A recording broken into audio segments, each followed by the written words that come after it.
what does action learning mean for leaders? And just to say, when I'm talking about leaders here, I mean people at all levels of the organisation, whether it's a team leader, whether it's a middle manager, or whether it's a chief exec or board member. Leadership is about behaviours. Leadership is about showing your values in real life.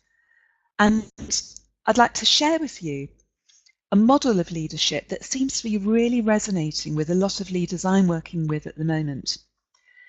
It's based on research on over 600 organisations across different sectors in the UK, and it's been extensively tested. There's a great CIPD report on it, which we can send out to you after the seminar. And what's particularly interesting about this research is that it was deliberately balanced in terms of gender and ethnicity, and it asked about people's actual experience with their leaders at all levels, so their team leaders, what's called their near leaders, the people who immediately managed or led them. And it's been tested, and there's strong evidence that the behaviours that this research identified are really powerful predictors of engagement and productivity in organisations. So let's take a look at these. In the blue segment at the top, we've got leading and developing individuals, so the people dimension of leadership. And this was flagged by the researchers as being the difference that made the difference. Of all the factors, the one of showing genuine concern for individuals and teams was the one that was most valued by people who were being led. And other factors like being accessible, enabling and encouraging change were also key in there. Leading the way forward, so thinking about creating a vision, networking, resolving complex problems and facilitating change sensitively. And then developing the organisation, so supporting a developmental culture, inspiring others, focusing team efforts and being decisive. This is for me like a kind of map of everything that leaders do. And the short answer to how could action learning help a leader with these is that any of these are potentially great areas to bring to action learning. They've all got some complexity in them. They all involve the leader in doing something that's important and challenging. And they are all a platform for development for both the leader and the organisation itself. But having shared that model, I'd like to hear from you again. What do you see as key challenges for today's leaders? This might be with reference to yourself, it might be your organisation, or it might be drawing on your experience with the organisations and clients that you work with. So please share some ideas in the chat box. What do you think are some key challenges for today's leaders?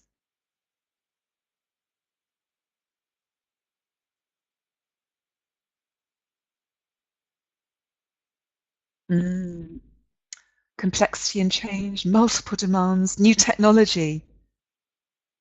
An inclusive culture, says Terry. Ambiguity, complexity. Yeah, we talk a lot about people in VUCA's organisations now. Making changes that are difficult for people and including the right people in the discussions. Working across boundaries. The rapidly changing business environment, Diane says. And change of roles. Absolutely. Oh, assumptions that leaders need to be loud and ruthless. Yes, indeed. We can, the leadership model I've just shared is part of a body of thinking that's called post-heroic leadership, which some of you are going to be really familiar with. But the idea that the best leaders are the ones that are ruthless and shouting, I think is an idea that's having its time. Okay, let's look at some of the benefits for leaders of doing action learning.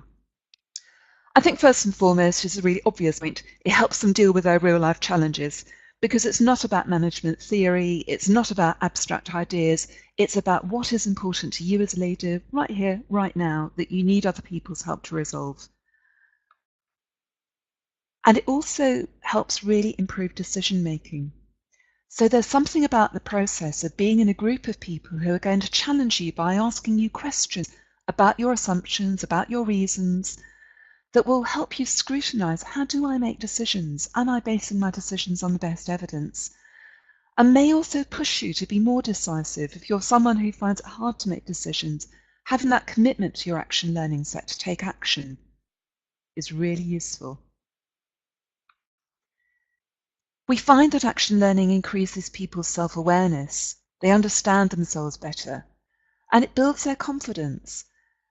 Understanding yourself better, being more appreciative of your own strengths, and thinking about how you work around your areas of weakness is a really important leadership skill. Nobody is perfect, or if any of you are out there, let me know because I want the secret. But by becoming more aware and confident in their strengths, people feel stronger as leaders. Practicality of actually doing action learning is a fantastic way to accelerate leaders' coaching skills and also to build a coaching mindset. So a key part of being a leader is to enable, empower, and encourage others to take action. Rather than giving the solutions or believing that you should have the solutions, it enables leaders to let go and to say to their other people in the organisation, I don't know what you should do about this. You come to me with a solution.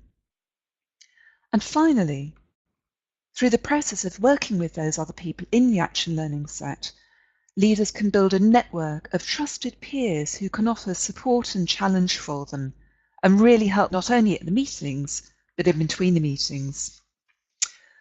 So I'm asserting these benefits of action learning for leaders based on the research that we and other organisations have done over the years to find out what difference does it make.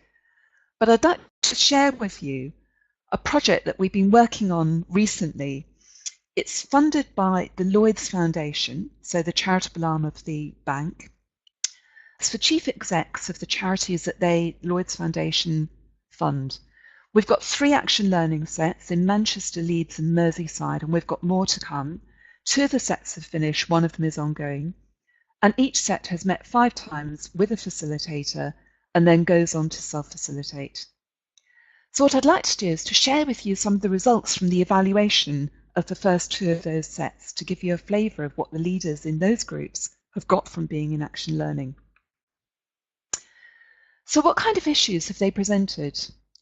Engaging staff during change, restructuring, funding, huge challenge for charities at the moment, reinvigorating a board, and that's a challenge as a chief exec because the board are your employers. How do you make a board work well?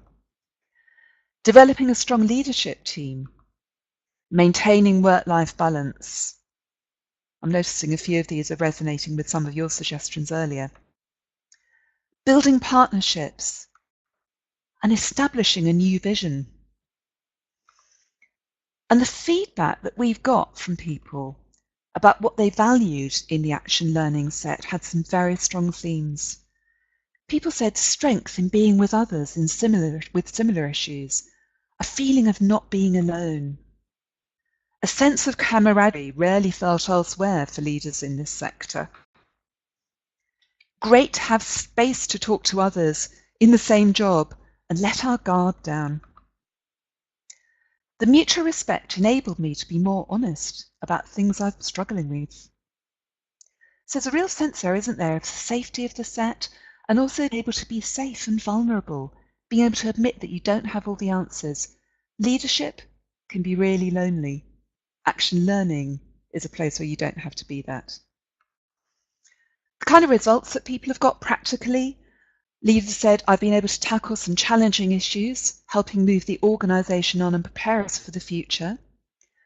I've taken action on a number of areas where I was feeling stuck, and it's given me confidence to make both subtle and more far-reaching changes within the organisation than I would otherwise have done.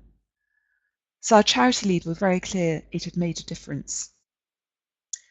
And in terms of how they themselves had changed, this is really interesting. It's forced me to be reflective and not rush in. And it's enabled me to present my thoughts in a more rounded way. I'm better at standing back and trying to see situations from other angles. I'm developing an approach that asks questions before suggesting. And It's helped me get new ideas and change the way I think. If we went back to that leadership model and to your challenges, I think we'd see that both the business results and the personal development map onto key areas of challenge and activity for leaders now.